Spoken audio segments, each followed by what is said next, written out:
بسم اللہ الرحمن الرحیم۔ اعوذ باللہ من الشیطان الرجیم قل من کان فی الضلالة فلیمدد له الرحمن مدا حتی اذا رأوا ما یوعدون اما العذاب واما الساعة فسیعلمون من هو شر مکانا واضعف جندا۔ عزیز طلبہ اکرام، سبق نمبر 211، سورہ مریم، آیت نمبر 75۔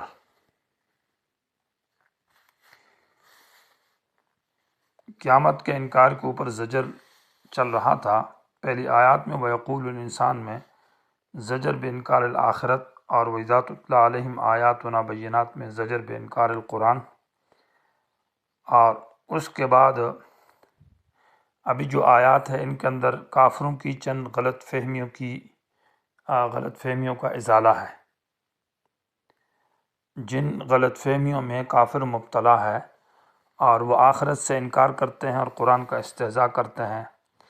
پہلی غلط فہمی تو ان کی یہ ہے کہ وہ کہتے ہیں کہ ای الفریقین خیر مقام و احسن ندیہ، کہ ہمارا مکان عالی شان، ہماری زندگی بلند اور ہماری محفلیں بڑی شاندار، اور تمہاری یہ غریبی اور مفلسی کی حال، تمہاری خستہ حالت جو ہے نا، یہ اس بات کی دلیل ہے کہ اللہ ہم سے راضی ہے۔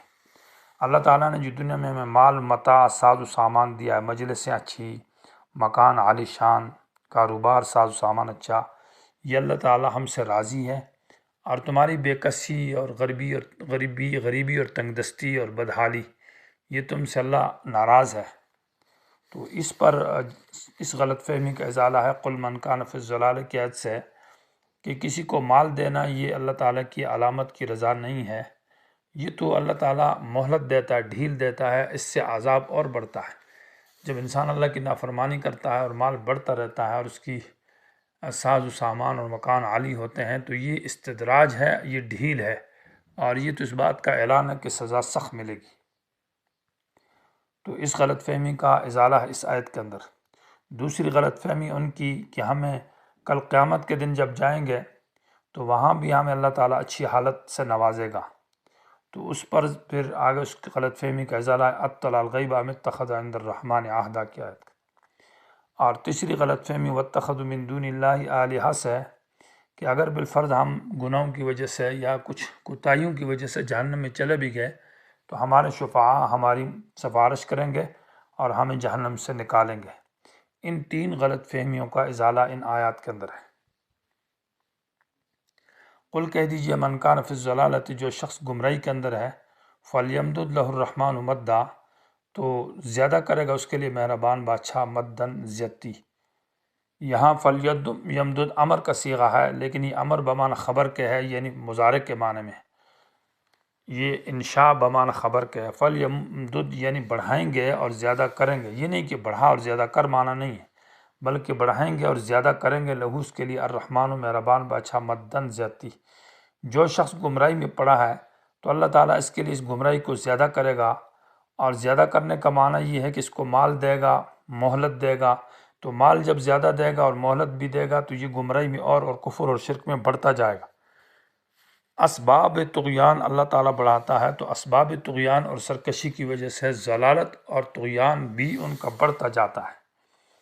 مد یا مدو ویسے یزید کے معنی میں ہے، اور یہاں یمدو یہ امہال کے معنی، مہلت دینے کے معنی میں ہے، اور مہلت اس کے صلے میں جب لام آ جائے تو یہ فلیمدد بمعنی فلیمہل کے ہے، تو فلیمدد لہ الرحمن مدا معنی مہلت دے گا اس کو مہربان بادشاہ مدن مہلت دینا۔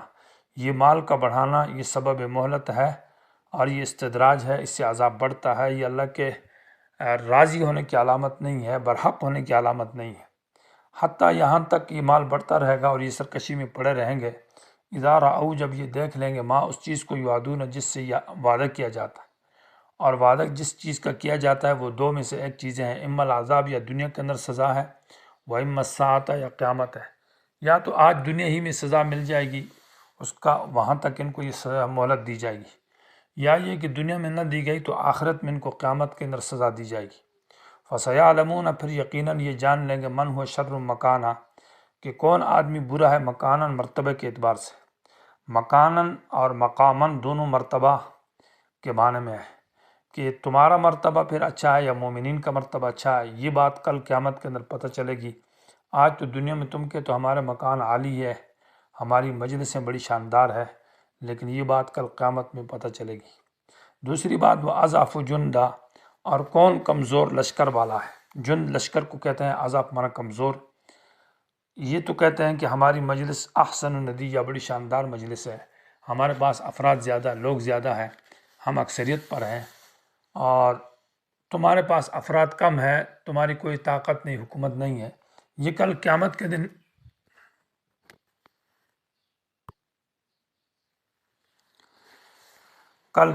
دن اس بات کا پتہ چلے گا کہ کس کی مجلس شاندار اور کون اعلیٰ مجلس والا، ہم یا تم۔ وَيَزِيدُ اللَّهُ الَّذِينَ اهْتَدَوْا هُدًى، اس آیت کے اندر مومنین کو تسلی ہے کہ یہ جو مومنوں تم پر تکلیف آ رہی ہے، لوگ تم سے ہنستے ہیں، مذاق کرتے ہیں اور تمہیں کمزور سمجھا جا رہا ہے، اللہ تعالیٰ ان تکلیفوں کی وجہ سے اللہ تمہاری ہدایت کو بڑھائے گا اور تمہارے درجات بڑھیں گے۔ یہ جو کافروں کی طرف سے باتیں ہیں اور تکلیف ہے، اس کی وجہ سے تمہارے درجات بھی بڑھتے ہیں، تمہارے اعمال بھی بڑھتے ہیں، تمہاری جنت کے مرتبے بھی بڑھتے ہیں، اس سے پریشان نہ ہو جاؤ۔ وَيَزِيدُ اللَّهُ الَّذِينَ اهْتَدَوْا، اللہ زیادہ کرے گا ان لوگوں کے لیے اہتدوا، جنہوں نے ہدایت حاصل کی، یعنی محتدین کے لیے۔ محتدین وہ جو ہدایت حاصل کرنے والے ہیں، جنہوں نے کوشش کی اور محنت کی اور صبر کیے، ان کے لیے اللہ تعالیٰ بڑھائے گا ہدن مانا ہدایت کو، اللہ ان کی ہدایت اور بڑھتی جائے گی۔ تو جیسے ان کا ایمان اور ہدایت اور نیک اعمال بڑھیں گے تو ان کا درجہ اور مقام بھی بڑھتا جائے گا۔ والباقیات الصالحات، یہ تو کہتے ہیں ہمارے پاس پیسہ ہے، مال ہے، کوٹھی ہے، دولت ہے، لیکن اصل بہتر چیز کیا ہے دنیا کے اندر؟ والباقیات، وہ اعمال جو کہ باقی ہے۔ باقی کا مطلب یہ ہے کہ ان کا اثر باقی ہے، ان کا مقام یعنی ان کی جزا باقی ہے، جو کہ جنت ہے۔ الصالحات، اور وہ اعمال ہے بھی نیک ہے، جن کا نتیجہ اور جن کی جزا باقی ہے۔ خیر عند ربک، تیرے رب کے ہاں وہ بہت بہتر ہے، ثواباً بدلے کے اعتبار سے، وخیر مردہ، اور بہتر ہے انجام کے اعتبار سے۔ مردن مانا واپسی کی جگہ، واپس کل جب ان کا انجام ملے گا قیامت کے دن، تو اس اعتبار سے یہ بڑے بہتر ہے۔ دوسری غلط فہمی کہ اللہ تعالیٰ نے ہمیں، کافر یہ کہتے ہیں کہ ہم سے اللہ تعالیٰ دنیا میں راضی ہے اگر بقول تمہارے جیسے کہ ہم مر جائیں گے اور دوبارہ زندہ کیے جائیں گے۔ کافروں کا تو یہ عقیدہ نہیں تھا دوبارہ زندگی کا، لیکن بالفرض بعض کے اندر یہ عقیدہ تھا بھی کہ چلو قیامت میں اگر زندہ بھی ہوئے تو ہم تم سے وہاں بھی بہتر حالت میں ہوں گے، ہماری مجلس شاندار ہوگی، اللہ تعالیٰ ہمیں اعلیٰ مرتبہ دے گا۔ تو اس کے اوپر اس غلط فہمی کا ازالہ ہے۔ اور آیت کا شان نزول بھی یہ ہے کہ حضرت خباب رضی اللہ تعالیٰ عنہ، ان کا کچھ قرضہ تھا یا کوئی مزدوری یا کوئی کام کیا تھا عاص بن وائل کے پاس، اور اسے اپنی مزدوری مانگی تو عاص نے کہا کہ تو نبی علیہ السلام پر کفر کر، ان کو گالی دے دے۔ تو خباب رضی اللہ تعالیٰ عنہ نے کہا کہ اے عاص، اگر تو مر کر زندہ بھی ہو جائے تو میں تب بھی نبی کو گالی نہیں دے سکتا۔ تو عاص نے کہا اچھا، میں اگر مر کر زندہ ہو گیا تو پھر اس وقت میں چونکہ زیادہ مالدار ہوں گا، کیونکہ آج بھی میں مالدار ہوں دنیا کے اندر، اس وقت میرے پاس مال دولت زیادہ ہوگی تو اس وقت میں آپ کو قرضہ بھی دے دوں گا نا۔ تو اس نے گویا کہ استہزاء اور مذاق کیا۔ اس کے اوپر یہ آیت نازل ہے، لہٰذا پھر آپ اپنی مزدوری مجھ سے وہاں مانگے اور یہاں آرام سے بیٹھ جاؤ۔ تو فرمایا افرائیت الذی، کیا تو خبر ہے، یا افرائیت عام مشہور جو اصطلاحی معنی اس میں مراد نہیں ہے، جیسے کہ اخبرنی کے معنی میں مجھے خبر دے دے، مجھے بتا دے، بلکہ افرائیت معنی کیا تو نے دیکھا، یعنی تو خبر ہے، تجھے معلوم ہے، الذی، اس شخص کے بارے میں کفر، جس نے کفر کیا، بے آیاتنا، ہماری آیات کا، کہ قیامت کا انکار کرتا اور استہزاء کرتا ہے۔ وقالا، اور کہتا ہے، یہ عاص بن وائل یا ولید بن مغیرہ، اور کہتا لأوتین مالا وولدا، کہ دیا جاؤں گا مجھے مال اور اولاد، یعنی کل قیامت میں مجھے اللہ تعالیٰ مال دے گا۔ لأوتین مجہول کا صیغہ ہے، مانا دیا جاؤں گا، میں مال دیا جاؤں گا، وولدن، اور اولاد، مانا آج دنیا میں بھی اللہ نے مجھے مال دیا ہے اور اولاد دی ہے، تو کل قیامت میں بھی اللہ مال اور اولاد دے گا۔ اطلع الغیبہ، یہ اطلاع الغیب اصل میں اطلاع الغیب حمزہ استفہام ہے، حمزہ وصلی گر گیا ہے. کیا اس نے غیب کو دیکھا ہے؟ یہ تو کل قیامت کے جو حالات ہیں وہ تو غیب کی باتیں ہیں. تو دو باتیں ہو سکتی ہے کہ اللہ اس نے غیب کے حالت کو دیکھا اور قیامت کے اندر اس غیب دانی حالت کو کہ یہ دنیا وہاں بھی زندہ کیا گیا ہے اور اس کو مال ہے اور اس کی اولاد اور اس کی دولت ہے. ام اتخذ الرحمن، یا کیا اس نے پکڑا ہے مہربان بادشاہ کے پاس عہدن، کوئی عہد و پیمان کہ اللہ نے اسے وعدہ کیا اور اس پر وحی آئی ہے کہ کل قیامت میں تیرا مال ہوگا اور تو بڑی اولاد والا ہوگا.